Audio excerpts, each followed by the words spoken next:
Hello friends, share market का boss YouTube channel में आपका स्वागत है। आज हम लोग जिस स्टॉक के बारे में डिस्कशन करेंगे वो है बलरामपुर चीनी मिल्स लिमिटेड। तो चलिए हम लोग शुरू करते हैं अपना डिस्कशन। बलरामपुर चीनी मिल्स लिमिटेड स्टॉक का जो मार्केट कैपिटल है वो है अराउंड 8,250 करोड़ रुपीज़। तो मोटे तौर पे आप इसको मान सकते हैं, ये एक मिड कैप शेयर है।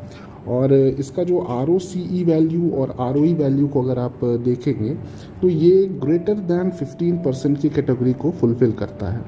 ROE और ROCE वैल्यू अगर ग्रेटर दैन 15% है तो ये इन्वेस्टमेंट एक सेफ और अच्छा इन्वेस्टमेंट माना जाता है और उम्मीद की जाती है कि ऐसे इन्वेस्टमेंट में अच्छा खासा रिटर्न मिल जाता है।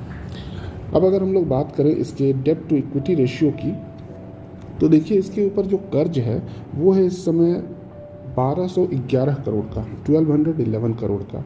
5 साल पहले इसके ऊपर जो कर्ज था वो था 1782 करोड़ का।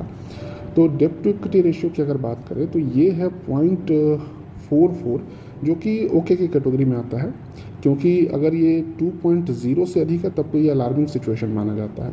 तो यहाँ ये 2.0 से तो काफ़ी दूर दिख रहा है, इसलिए इसको ओके की कैटेगरी में मानेंगे। तो डेब्ट टू इक्विटी रेशियो के मामले में यहाँ कोई खतरा हमें दिखाई नहीं देता है। चलिए आगे बढ़ते हैं। नेक्स्ट हम लोग देखते हैं कि इसका रिटर्न कैसा रहा है।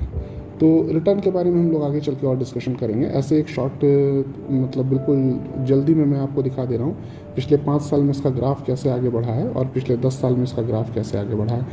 ठीक है, चलिए आगे फिर हम लोग डिस्कशन करते हैं। इस कंपनी का जो क्वार्टरली रिजल्ट है हम लोग उस पर डिस्कशन करते हैं। क्वार्टरली रिजल्ट की अगर हम लोग बात करें तो हम लोग फोकस करेंगे फ़िलहाल यहाँ से मार्च 2021 से लेकर के मार्च 2022 तक के क्वार्टर के बारे में। यहाँ हम लोगों का मोटे तौर पे कंसर्न होगा नेट प्रॉफिट क्या रहा है और इसमें इसका परफॉर्मेंस पिछले 5-6 क्वार्टर में कैसा रहा है। तो इसको थोड़ा इनलार्ज कर लेते हैं, फिर हम लोग डिस्कशन करते हैं। मार्च 2021 में अगर हम लोग देखें तो इसको जो प्रॉफिट था वो 236 करोड़ का था। अब इसको कंपेयर करिए इस साल के मार्च 2022 के प्रॉफिट से। तो यहाँ से अगर आप कंपेयर करिएगा तो यहाँ प्रॉफिट हम लोगों को बढ़ता हुआ दिख रहा है। तो क्वार्टर ऑन क्वार्टर प्रॉफिट तो बढ़िया है, लेकिन अगर ऐसे देखें तो उसके बाद जून 2021 में इसका जो प्रॉफिट है वो गिर गया है, फिर सितंबर 2021 में थोड़ा सा बढ़ा है, फिर गिर गया है। तो यहाँ इस 3 क्वार्टर में इसका परफॉर्मेंस अच्छा नहीं रहा है। लेकिन इसके पीछे रीज़न ये है कि बलरामपुर चीनी शुगर मिल्स जिस तरह की कंपनी है जो चीनी पर बेस्ड है, उसमें इसका जो मार्च का जो रिज़ल्ट होता है वही नॉर्मली अच्छा खासा होता है। आप हमेशा देखेंगे तो मार्च के क्वार्टर का जो रिज़ल्ट आएगा वो प्रॉफिटेबल होगा as compare to other quarter के। तो यहाँ पर हम लोगों को इस फैक्टर को भी ध्यान में रखना ज़रूरी होता है।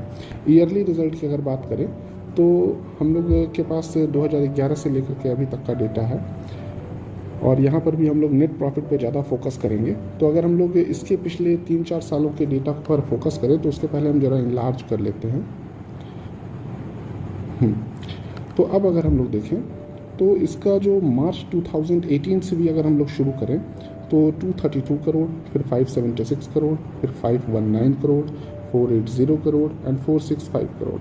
तो यहाँ पर हम लोगों को एक स्टेडी ऐसे ग्रोथ होता हुआ नहीं दिखता है, इस तरह का नहीं दिखता है। ये जो है ये ऐसा फ्लक्चुएट कर रहा है, कभी ऊपर जा रहा है कभी नीचे जा रहा है और उसी हिसाब से इसके शेयर के प्राइस भी ऊपर नीचे हो रहे हैं। हालांकि एक चीज़ अच्छा है कि ये कंपनी जो है वो लॉस मेकिंग कंपनी नहीं है, ये प्रॉफिट मेकिंग कंपनी है। ठीक है, तो ये एक बढ़िया साइन है। तो यहाँ पर हम लोगों को एक गुड साइन ये दिखाई पड़ता है। आगे बढ़ते हैं, हम लोग बात करते हैं इसके शेयर होल्डिंग पैटर्न के बारे में। देखिए शेयर होल्डिंग पैटर्न में सबसे इम्पॉर्टेंट जो होता है वो होता है प्रमोटर, FII, DII। इन 3 चीज़ों को हम लोगों को बहुत मैन्युअली चेक करना पड़ता है कि इसका परफॉर्मेंस कैसा है।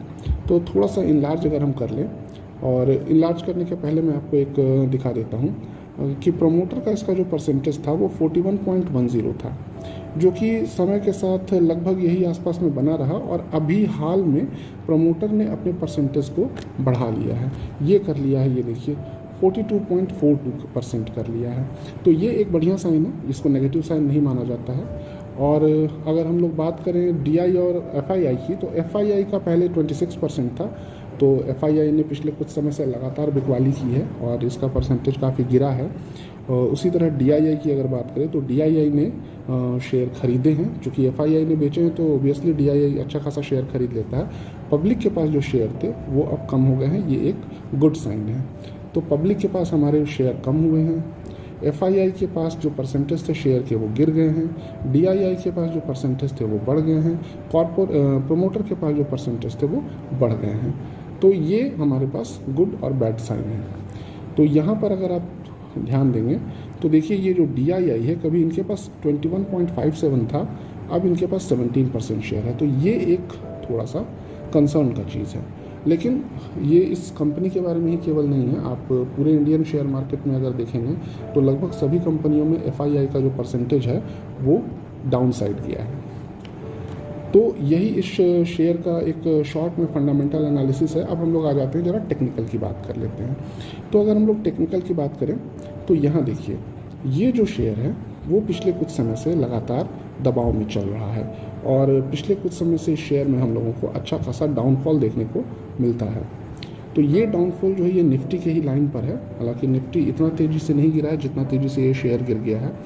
और अगर हम लोग देखें तो अभी इस शेयर का क्या मोमेंट रहने के चांसेस हैं, तो अगर हम लोग इसका रेजिस्टेंस को अगर निकालने की कोशिश करें तो देखिए इसका जो रेजिस्टेंस है वो अप्रॉक्सीमेटली 358 के अप्रॉक्स में इसको एक ज़बरदस्त सपोर्ट मिलता है।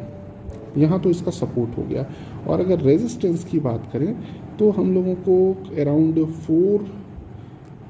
423 टू 425 यहाँ पर हम लोगों को एक ठीक ठाक रेजिस्टेंस हम लोगों को दिखाई पड़ता है। इसको तोड़ना इसके लिए थोड़ा मुश्किल होगा। अगर इसको ये तोड़ता है तो फिर हमें अप साइड में एक अच्छा मोमेंट दिख सकता है, लेकिन वो तभी दिखेगा जब वो इस प्राइस बैंड को तोड़ करके आगे निकलता है। क्योंकि अगर आप इस प्राइस बैंड को देखेंगे तो पहले से यहाँ पर इसको अच्छा खासा रेजिस्टेंस मिलता रहा है।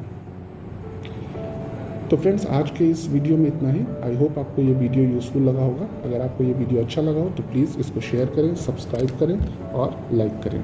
Thank you.